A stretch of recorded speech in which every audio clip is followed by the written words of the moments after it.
I wish I had not waited 14 years. Somebody said if you want to lose something, lose money.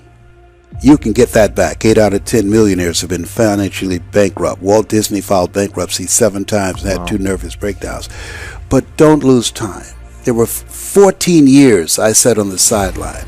14 years I said, I don't have an investor in me like Tony Robbins. 14 years that said, I don't have an MBA or a PhD, and I can't compete with these guys. I have the complexion of rejection.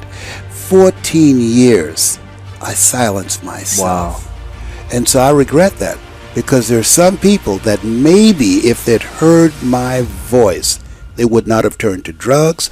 If they'd heard my voice, their lives would have taken a different direction. And I can't get those 14 years back. That haunts me, and I think that drives me when I speak with such energy. I'm trying to make up for that time, but I can't.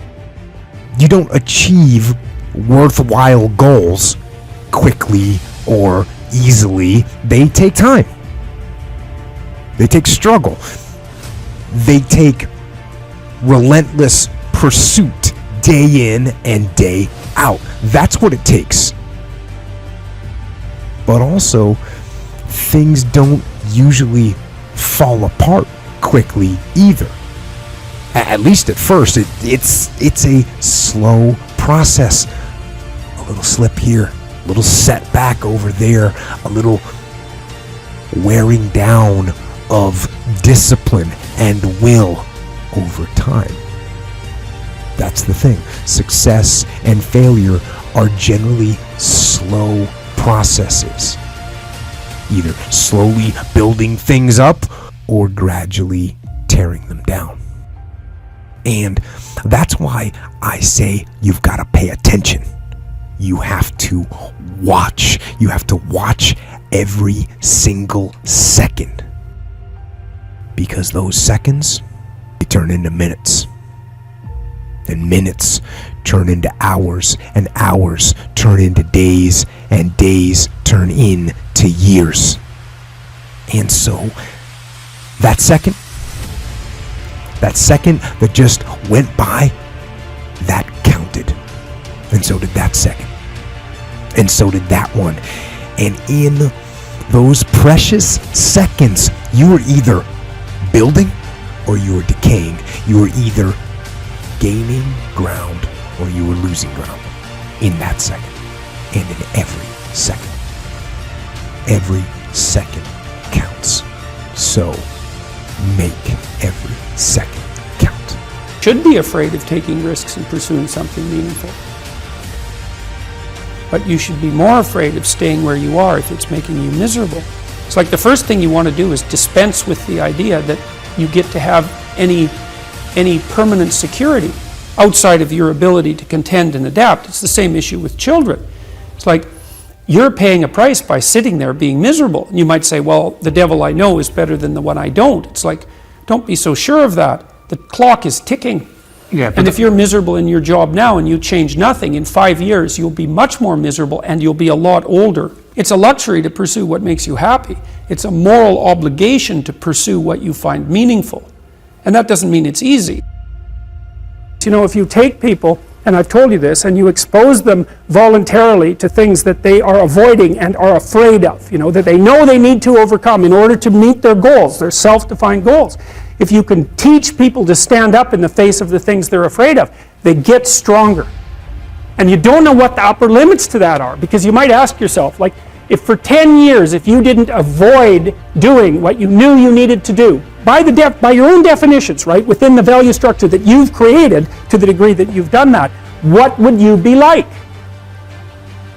Well, you know, there are remarkable people who come into the world from time to time, and there are people who do find out over decades-long periods what they could be like if they were who they were, if they spoke their being forward.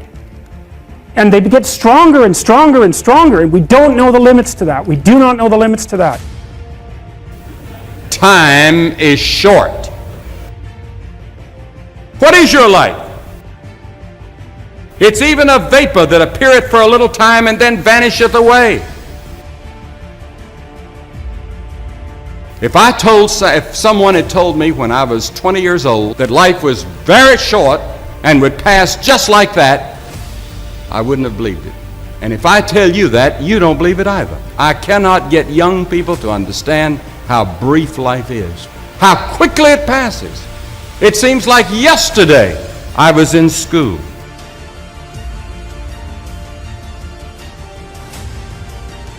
Every one of us here has been given the same amount of time in a day. 1,440 minutes a day, 168 hours per week. The days of our years are 80 years and 10. And if by reason of strength they are 80 years, yet is their strength labor and sorrow, for it is soon cut off, and we are passed away and cut off.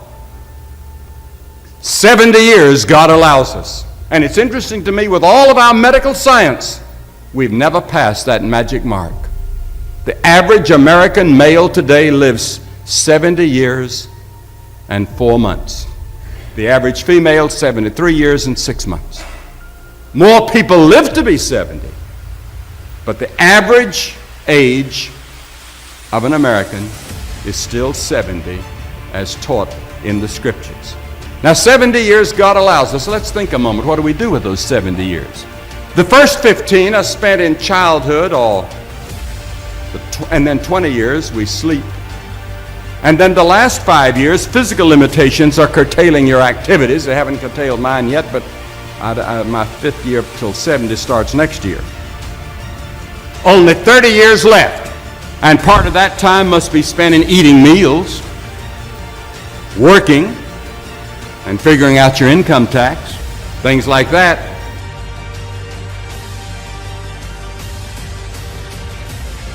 Now is the accepted time. The things we ought to do, the classes we ought to take, the books we ought to read, do it now. The family that needs you, spend more time now. Write that letter home now that you've been meaning to write. Money you ought to give now. Time for study, do it now. People you ought to witness to, do it now.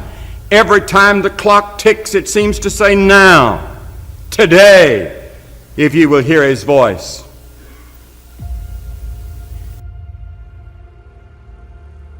There is the category of problems in life, and it ain't going anywhere. And so the question is, can you deal with the whole category at the same time? That's the thing. That's how to be in the world, is to deal with that category all at the same time. And so how did human beings, what did they come up with as a solution? And that's so cool too, because the solution they come up with not only was the heroism that allows you to approach what you're terrified by and what you find offensive and to learn from it, but also the idea of sacrifice, and that was played out by cultures everywhere, including human sacrifice. And you think, what the hell was up with those crazy bastards so long ago? They were sacrificing to gods all the time. What kind of clueless behavior was that? Burn something and please God. Burn something valuable and please God. It's like, what was with them? What were they thinking? Well, they weren't stupid, those people. If they were stupid, we wouldn't be here. They were not stupid, and believe me, they lived under a lot harsher conditions than we do. So those were some tough people, man. You know, back then you'd last about 15 minutes. And so you don't want to be thinking of your ancestors as stupid. Like, there's no real evidence that we're much different cognitively than we were 150,000 years ago. So anyways, sacrifice. What does that mean, sacrifice? Well, it's a discovery, man. It's the discovery of the future. It's like the future is actually the place where there is threat. And it's always going to be there. So what do? You make sacrifices in the present so that the future is better